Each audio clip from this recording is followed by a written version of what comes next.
Mars 1945. Quelque part au sein du quartier général suprême, un opérateur radio se fiche. La transmission de la Troisième Armée s'interrompt en plein milieu d'une phrase. Aucun suivi, aucune confirmation, juste des grésillements. Pour la première fois depuis la Normandie, Eisenhower ignore où se trouve Patton et ce qu'il fait. Les cartes sont obsolètes. Les rapports ont des heures de retard. L'armée la plus offensive du front occidental est muette. Eisenhower se tourne vers son état-major et pose une question inattendue. Contrôlons-nous encore Patton ou nous a-t-il semé? 26 mars 1945. 3 jours après la traversée silencieuse de la Rhine par Patton à Oppenheim, le quartier général suprême des forces expéditionnaires alliées recevait des rapports de situation de plus en plus incohérents. La Troisième Armée ne se contentait pas d'avancer. Elle disparaissait en Allemagne à une vitesse fulgurante. Des unités signalèrent la prise de villes qui n'apparaissaient pas sur les cartes opérationnelles pendant 24 heures supplémentaires. Des prisonniers allemands affirmèrent avoir été contournés par des colonnes américaines qu'ils n'avaient jamais vues arriver. Eisenhower étudiait les cartes dans sa salle de guerre avec une inquiétude croissante. Les flèches bleues, représentant les positions de la Troisième Armée, étaient constamment mises à jour, déplacées vers l'avant, puis déplacées à nouveau. Les officiers d'état-major peinaient à suivre le rythme des rapports, qui affluaient de sources multiples. Le Twin Corps avait traversé le fleuve principal. Le 20e corps approchait de Francfort. Le 8e corps fonçait vers le sud-est en direction de la Bavière, mais les rapports se contredisaient. Les renseignements indiquaient qu'une division se trouvait à Aschaffenburg. Des interceptions radio situaient là. Même division à 48 km à l'est. Le problème était fondamental.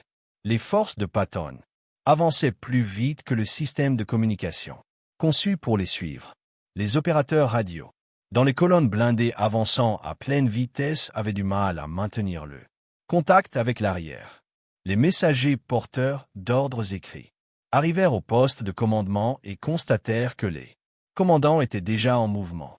Les cartes distribuées le matin étaient obsolètes dès l'après-midi. La Troisième Armée était devenue ce qu'un officier d'état-major qualifia de force fantôme. Tout le monde savait qu'elle existait et qu'elle avançait, mais personne ne pouvait dire exactement où à un instant donné.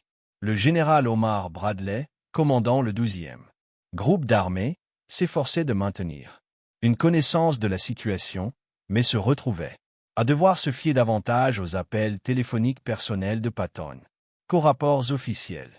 Patton appelait d'un quartier général allemand capturé, annonçait la prise d'une autre ville, puis raccrochait avant que Bradley puisse poser des questions précises. Ces appels étaient typiques de Patton. Bref, triomphe et d'une imprécision exaspérante quant aux détails tactiques dont le haut commandement avait besoin pour coordonner les opérations. La frustration d'Eisenhower grandit lorsqu'il réalisa que cette rupture de communication engendrait des risques opérationnels. Si la Troisième Armée avançait trop loin au-delà des autres forces alliées, ses flancs seraient exposés à une contre-attaque allemande. Si les unités de Patton se retrouvaient séparées de leur ligne de ravitaillement, elles pourraient être coupées du reste des forces alliées et détruites. La traversée du Rhin avait été un succès spectaculaire, mais ce succès avait engendré de nouveaux problèmes nécessitant un contrôle dont Eisenhower doutait de plus en plus. Possédant le 28 mars, Eisenhower convoqua une réunion avec son état-major pour discuter de ce qu'un officier appelait le problème flagrant. La question n'était pas de savoir si la Troisième Armée était en train de gagner. De toute évidence, elle anéantissait la résistance allemande. Sur un large front, la question était de savoir si Eisenhower pouvait diriger les opérations de la Troisième Armée ou si Patton était devenu de facto un commandant indépendant, poursuivant sa propre campagne. Le général Walter Bedell Smith, chef d'état-major d'Eisenhower, soutenait que il fallait freiner l'avancée de Patton avant que son avancée ne crée des complications stratégiques. Smith craignait que la Troisième Armée n'avance vers des zones que les Alliés avaient convenu d'occuper sous contrôle soviétique. Si les forces américaines s'emparaient d'un territoire destiné aux Soviétiques, cela créerait des problèmes diplomatiques susceptibles de fragiliser Alliance. Smith recommanda d'ordonner à Patton de s'arrêter jusqu'à ce que d'autres forces alliées puissent le rejoindre. Mais Eisenhower hésita. Il comprenait la philosophie opérationnelle de Patton, maintenir une pression implacable, exploiter chaque faiblesse allemande, ne jamais laisser à l'ennemi le temps de se réorganiser. Cette philosophie avait produit des résultats spectaculaires de Normandie au Rhin. Freiner l'élan de la troisième armée pourrait donner aux forces allemandes le répit nécessaire pour établir de nouvelles lignes de défense. Le coût de l'arrêt de Patton pourrait dépasser les avantages du maintien du contrôle. Eisenhower prit une décision qui reflétait sa relation complexe avec son subordonné le plus entreprenant. Il n'ordonnerait pas à Patton de s'arrêter. Au lieu de cela, il tenterait d'orienter l'avancée de la troisième armée vers des objectifs servant la stratégie alliée globale, tout en reconnaissant qu'un contrôle tactique détaillé était impossible compte tenu du rythme des opérations. Il s'agissait d'une gestion par objectif plutôt que de gestion par directive, laissant Patton la liberté d'exploiter les opportunités, tout en le guidant vers des objectifs stratégiques. Mais d'abord, Eisenhower devait savoir où se trouvait réellement Patton.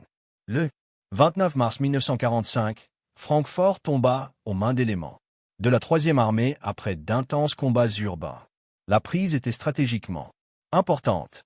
Francfort était un important nœud de communication et un centre industriel. Mais le grand quartier général apprit la chute de la ville par la radio de la BBC, plutôt que par les voies militaires officielles. Un correspondant de guerre intégré à la troisième armée avait rédigé son article des heures avant que l'état-major d'Eisenhower ne soit officiellement informé. La rupture des communications devenait gênante. Les journaux alliés annonçaient les avancées de la troisième armée, avant même que chacun ne puisse les confirmer. Les communications radio allemandes sur le champ de bataille disposaient parfois de meilleures informations sur les positions de la troisième armée que les propres officiers de renseignement d'Eisenhower. La situation violait tous les principes du commandement et du contrôle militaire moderne. Eisenhower ordonna à ses officiers des transmissions d'établir une communication directe avec Patton. Quartier général. L'effort révéla l'ampleur du problème. Le quartier général de la troisième armée avait avancé 3 fois en 4 jours, suivant l'avancée des troupes de si près que les unités de transmission ne pouvaient établir de réseau radio fiable avant de recevoir l'ordre de se replier. Des lignes téléphoniques de campagne étaient installées aussi vite que les ingénieurs le pouvaient, mais les colonnes blindées avançaient plus vite que les câbles ne pouvaient être posés. Même les avions de liaison avaient du mal à localiser les postes de commandement de la troisième armée, qui se déplaçaient entre les vols. Le 30 mars, Eisenhower décida de se rendre personnellement auprès de la troisième armée. S'il ne pouvait pas communiquer à distance avec Patton, il irait au front pour le rencontrer directement. Le voyage fut compliqué par des problèmes de sécurité. Les forces spéciales allemandes opéraient toujours derrière les lignes alliées et le trajet jusqu'à un quartier général avancé dont l'emplacement changeait constamment présentait des risques évidents. Mais l'état-major d'Eisenhower organisa la visite le 31 mars. Le cortège du commandant suprême partit pour ce que les services de renseignement estimaient être l'emplacement actuel de la troisième armée. Ils trouvèrent le quartier général de la troisième armée dans une ville allemande, dont personne ne parvenait à prononcer le nom, installé dans un bâtiment occupé à la hâte, qui avait été le quartier général de Wehrmacht. Quelques jours auparavant, l'état-major de Patton était en perpétuel mouvement. Les officiers recevaient des rapports, donnaient des ordres, mettaient à jour les cartes, le tout avec une énergie frénétique, qui contrastait fortement avec le rythme méthodique du quartier général suprême. Il s'agissait d'une organisation conçue pour la rapidité, et tout dans son fonctionnement reflétait cette priorité. Patton acquit Eisenhower avec son assurance habituelle.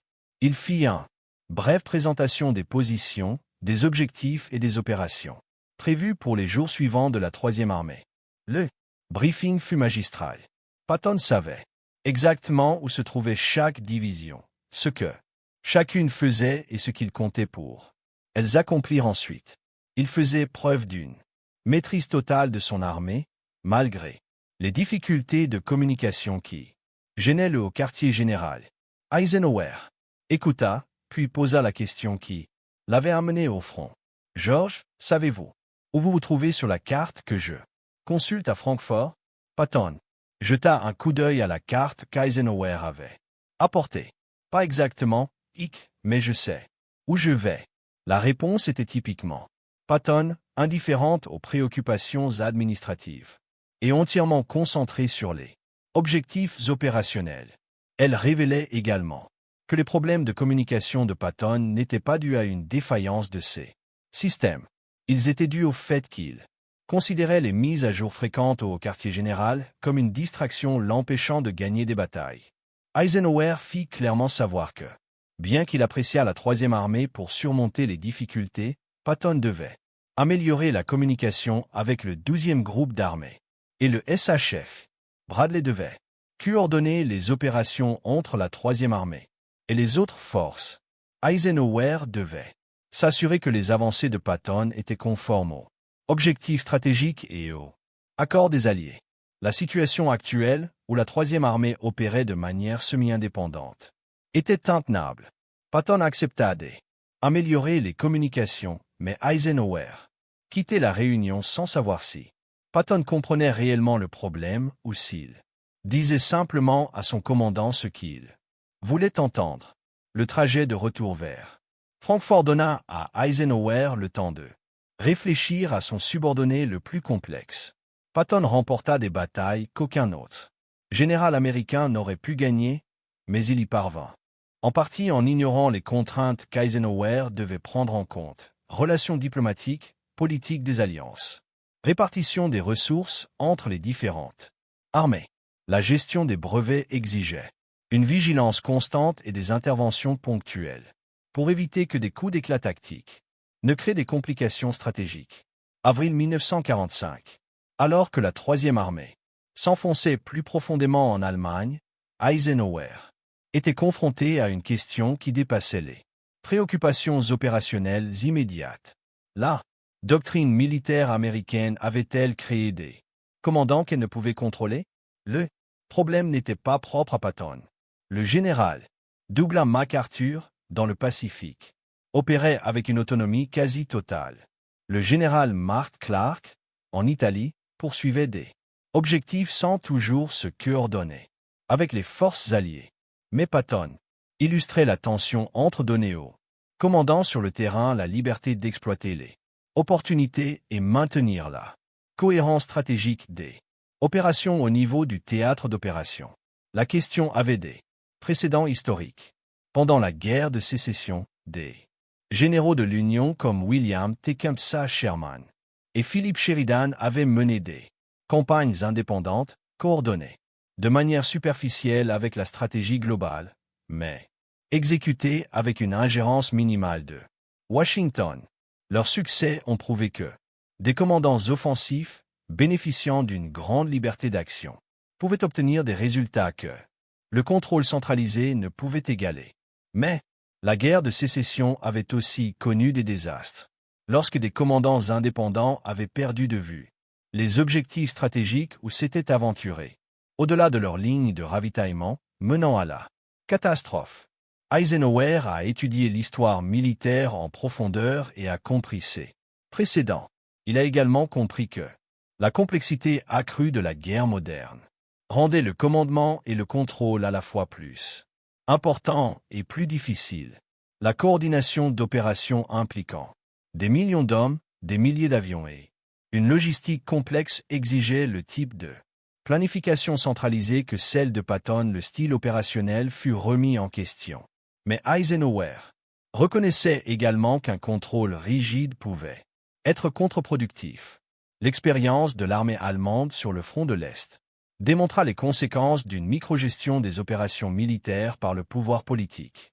Le refus d'Hitler d'autoriser les replis avait détruit des armées entières qui auraient pu être sauvées par une réponse flexible. Les commandants allemands sur le terrain, qui auraient pu mener des opérations défensives efficaces, furent paralysés par des ordres venus de Berlin qui n'avaient aucun rapport avec la réalité du champ de bataille. Le défi consistait à trouver un équilibre, à donner aux commandants comme Patton suffisamment de liberté pour exploiter leurs talents, tout en conservant un contrôle suffisant pour éviter les catastrophes stratégiques. La solution d'Eisenhower fut ce qu'il appelait le commandement directif, consistant à spécifier les objectifs stratégiques et à allouer les ressources, puis à laisser au commandant subordonné la flexibilité nécessaire pour accomplir les missions qui leur étaient assignées. Cette approche fonctionnait bien avec les officiers disciplinés qui comprenaient le contexte stratégique.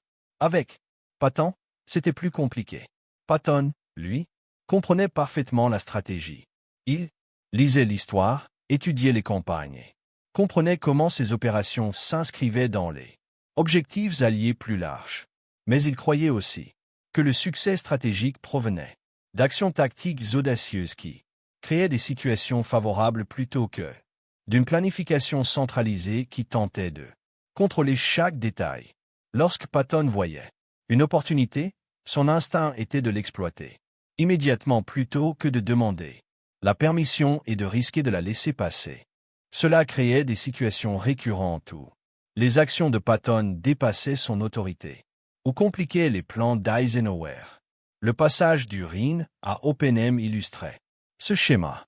Patton avait été autorisé à préparer un passage, mais n'avait pas l'ordre explicite de l'exécuter. Il traversa quand même, présentant à Eisenhower un fait accompli qui s'avéra stratégiquement bénéfique, mais démontra la propension de Patton à interpréter les ordres de manière libérale. Le général Marshall, chef d'état-major de l'armée à Washington, suivait ces développements avec intérêt.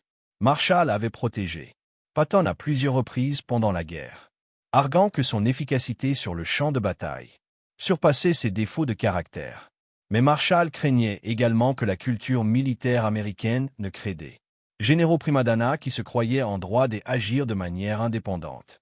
Après la guerre, l'armée devrait reconstruire des structures de commandement, perturbées par une expansion rapide.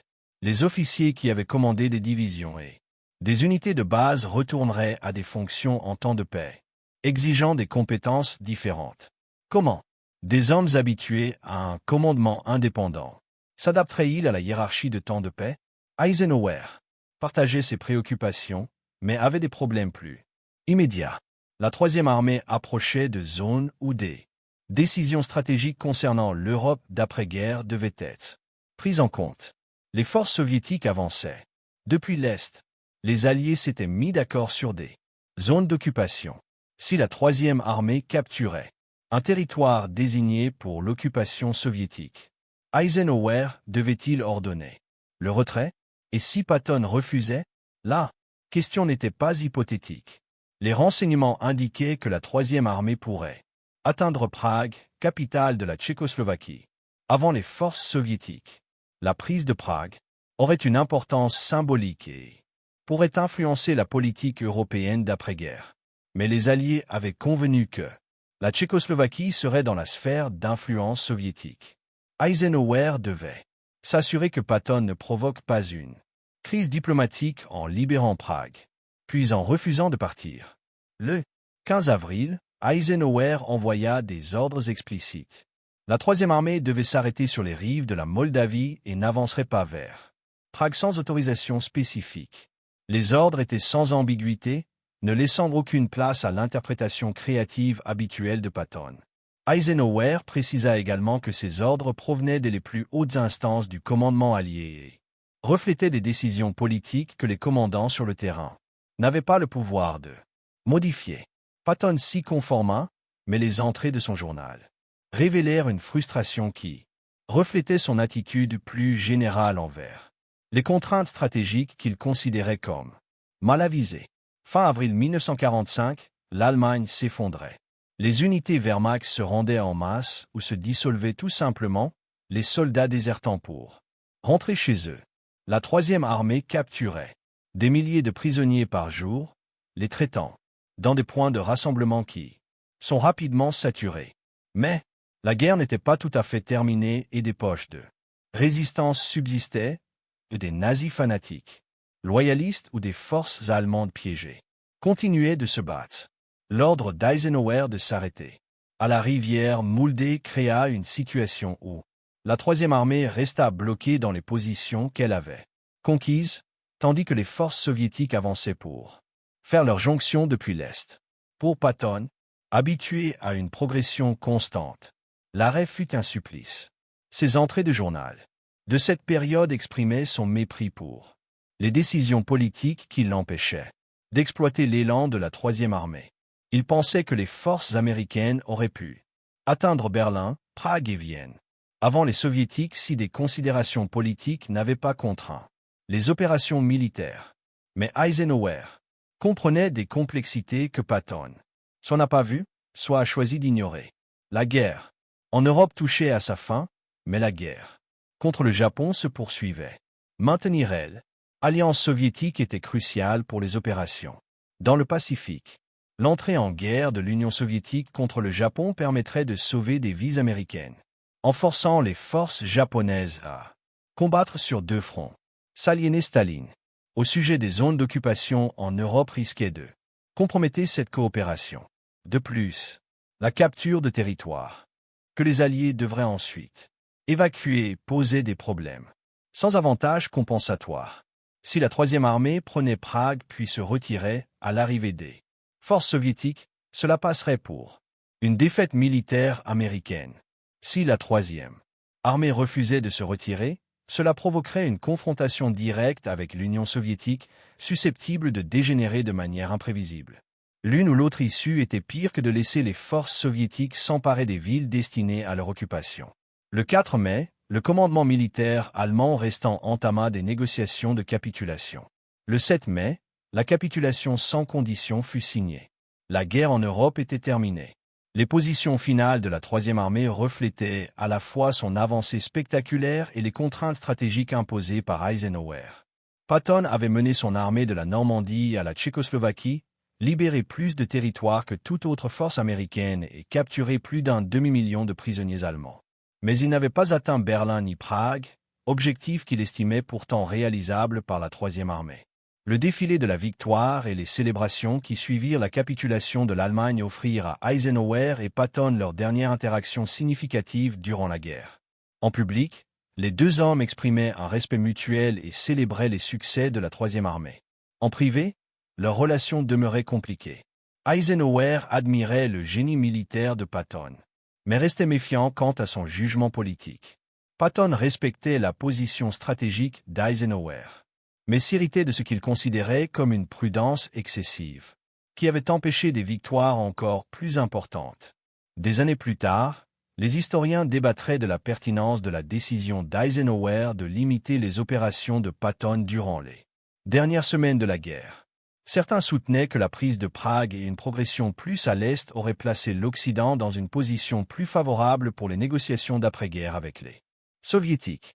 D'autres affirmaient que les décisions d'Eisenhower reflétaient une évaluation réaliste des réalités militaires et politiques qu'une action agressive ne pouvait changer. Ce qui était clair, c'est que la gestion de Patton par Eisenhower tout au long de la guerre constituait l'un de ses plus grands succès militaires. Il avait protégé Patton après les incidents de Gifle, alors que beaucoup réclamaient sa destitution. Il lui avait confié le commandement de la troisième armée malgré des doutes persistants quant à son jugement. Il avait accordé à Patton une liberté opérationnelle suffisante pour obtenir des résultats spectaculaires, tout en conservant un contrôle suffisant pour éviter des catastrophes stratégiques. Cet équilibre délicat nécessitait des ajustements constants. Mais il avait fonctionné. La question qu'Eisenhower avait posée en mars, « Contrôlons-nous encore Patton ?», avait reçu une réponse affirmative, mais de justesse, et seulement parce qu'Eisenhower savait quand laisser Patton agir librement et quand le freiner. Gérer un génie impliquait de reconnaître que les structures de commandement conventionnelles ne pouvaient pas toujours contenir ou diriger un talent extraordinaire. Tout l'art consistait à trouver des moyens de canaliser ce talent vers des fins utiles, tout en évitant qu'il ne crée des problèmes qui en surpassent la valeur.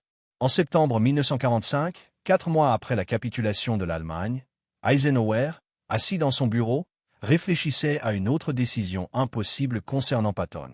Son subordonné le plus brillant était devenu son problème le plus difficile maintenant que la guerre était terminée. La résistance de Patton aux politiques de dénazification en Bavière avait provoqué un tollé politique. Sa comparaison des nazis aux partis politiques américains lors d'une conférence de presse avait suscité l'indignation. Eisenhower avait protégé Patton à plusieurs reprises pendant la guerre. Combien de fois pourrait-il encore le faire?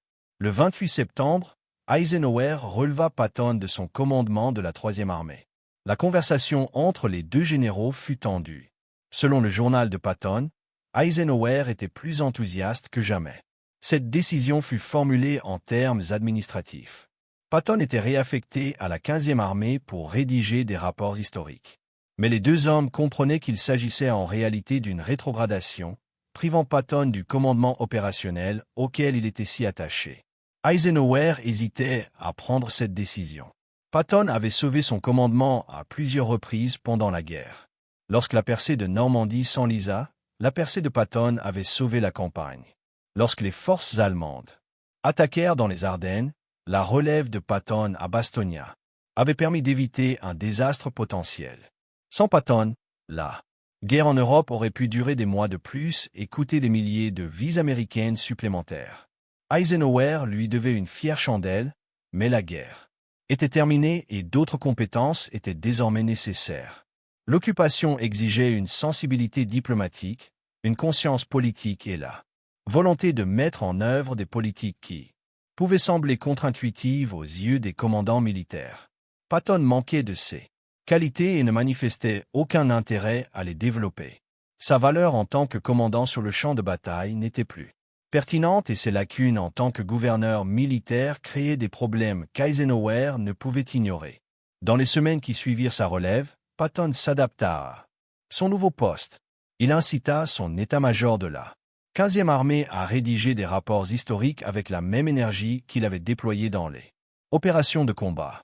Il passait son temps à chasser et à rendre visite à sa famille, mais ses lettres à ses amis révélaient son amertume quant à la façon dont sa carrière s'était finie. Le général qui avait commandé des armées à travers l'Europe se retrouvait désormais à compiler des documents administratifs dans un quartier général isolé. Le 9 décembre 1945, Patton partait à la chasse lorsque sa voiture entra en collision avec un camion militaire près de Mannheim.